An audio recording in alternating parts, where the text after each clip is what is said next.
Darlings, ಎಲ್ರಿಗೂ ನಮಸ್ಕಾರ. ನಾನು ನಿಮ್ಮ ಪ್ರೀತಿಯಿಂದ ಅಲ್ತಾಫ್ ಮಾತಾಡ್ತಾ ಇದ್ದೀನಿ. ನಿನ್ನೆ ಅಲ್ಲ, ಶುಕ್ರವಾರ ಆಗಿರೋ ಘಟನೆ ನಿಮ್ಗೆ ಹೇಳ್ತಾ ಇದ್ದೀನಿ. ಒಂದು 11:40ಗೆ ಏನೋ ನನಗೆ ಎಂಪೈರಿಂದ ಈಜಿಪ್ರಾಗೆ ಬಂತು ಆರ್ಡರ್ ಸ್ವಿಗ್ಗಿಯಲ್ಲಿ. ಅದು ಕ್ಯಾಶ್ ಆ್ಯಂಡ್ ಡೆಲಿವರಿ ಬಂತು. ನನಗೆ ಗೊತ್ತಾಯಿತು ಏನೋ ಇದು ಬಿರಿಯಾನಿನೋ ಏನೋ ಕಬಾಬು ಬಿರಿಯಾನಿ ಏನೋ ಇತ್ತು. 1300 ರುಪೀಸ್ದು ಇತ್ತು. ಸರಿ ಆಯಿತು, ಕಾಲ್ ಮಾಡಿ ಬಿಫೋರ್ ರೀಚ್ ಆಗಿದ್ಮೇಲೆ ಕಾಲ್ ಮಾಡೋಣ, ಇಲ್ಲಿಗೆ ಬನ್ನಿ ಸರ್ ಅಂದರು. ಆಯಿತು, ಹೋದೆ. ಆದರೆ 5 ಜನ ಇದ್ದಾರೆ ಗುರು. ಅವರು 5 ಜನ ನಿಂತ್ಕೊಂಡಿದ್ದಾರೆ, ಚಾಕು ಎತ್ಕೊಂಡಿದ್ದಾರೆ. ಏನಂತಾರೆ, ನಾನು 100 ರೂಪಾಯಿ ಕೊಡ್ತೀನಿ ನಿನಗೆ, ಆ ಫುಡ್ ಕೊಟ್ಬಿಟ್ಟು ಹೋಗು, ಇಲ್ಲಾಂದರೆ ನಿನ್ನ ಹತ್ರ ಇರೋದು ಎಲ್ಲನೂ ಕಿತ್ಕೊಂಡು ಗಾಡಿ ಕಿತ್ಕೊಂಡು ಕಳಿಸ್ತೀವಿ ಅಂದ್ರೆ ಏನು ಮಾಡೋಕ್ಕಾಗುತ್ತೆ ಗುರು?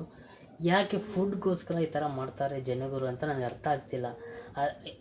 ಆ ಜಾಗದಲ್ಲಿ ನಾನು ಫುಡ್ ಕೊಡೋಲ್ಲ, ನೀವೇನು ಮಾಡ್ತೀರೋ ಮಾಡ್ಕೊಂಡ್ರೆ ನನ್ನ ಪ್ರಾಣನೇ ಇರ್ತಾ ಇರಲಿಲ್ಲ. ನಿನ್ನೆ ಈ ಥರ ಒಂದು ಘಟನೆ ಆಗಿದೆ. ಆದರೆ ಡೆಲಿವರಿ ಬಾಯ್ಸ್ ಅಂದರೆ ತುಂಬ ಸೇಫಾಗಿರ್ಬೇಕು ಬ್ರೋ. ಯಾವ ಟೈಮ್ ಹೆಂಗಿರ್ತದೆ ಅಂತ ಗೊತ್ತಿಲ್ಲ. ಆಕ್ಸಿಡೆಂಟ್ ಆಗ್ಬೋದು, ಮತ್ತು ಈ ರೌಡಿಗಳು ಕಾಟ ಆಗ್ಬೋದು, ಮತ್ತು ಪಾರ್ಕಿಂಗ್ ಇರಲ್ಲ, ಟ್ರಾಫಿಕ್ ಚಲಾನ್ಸು, ಟ್ರಾಫಿಕ್ ಪೊಲೀಸು ತುಂಬ ಇದು. ನಿಜವಾಗ್ಲೂ ನಾನು ಬೇರೆ ಕೆಲಸ ಹುಡುಕ್ತಾ ಇದ್ದೀನಿ, ಆದರೆ ನನಗೆ ಬೇಕಿರೋದು ಕೆಲಸ ಸಿಗ್ತಾಯಿಲ್ಲ. ಆದರೆ ನನಗೆ ಕಮಿಟ್ಮೆಂಟ್ ಜಾಸ್ತಿ ಇದೆ. ಆ ಥರ ಸ್ಯಾಲ್ರಿ ಒಂದು ಚೆನ್ನಾಗಿರೋ ಸ್ವಲ್ಪ 20-25,000 ಸ್ಯಾಲ್ರಿ ಸಿಕ್ಕಿದ್ರೆ ನೀವು ಹೇಳಿ ಕಮೆಂಟ್ಸಲ್ಲಿ, ನಾನು ಹೋಗಿ ಇಂಟರ್ವ್ಯೂ ಬೇಕಾದರೆ ಅಟೆಂಡ್ ಮಾಡ್ತೀನಿ.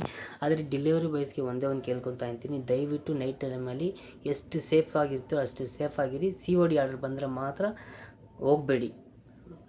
Thank you.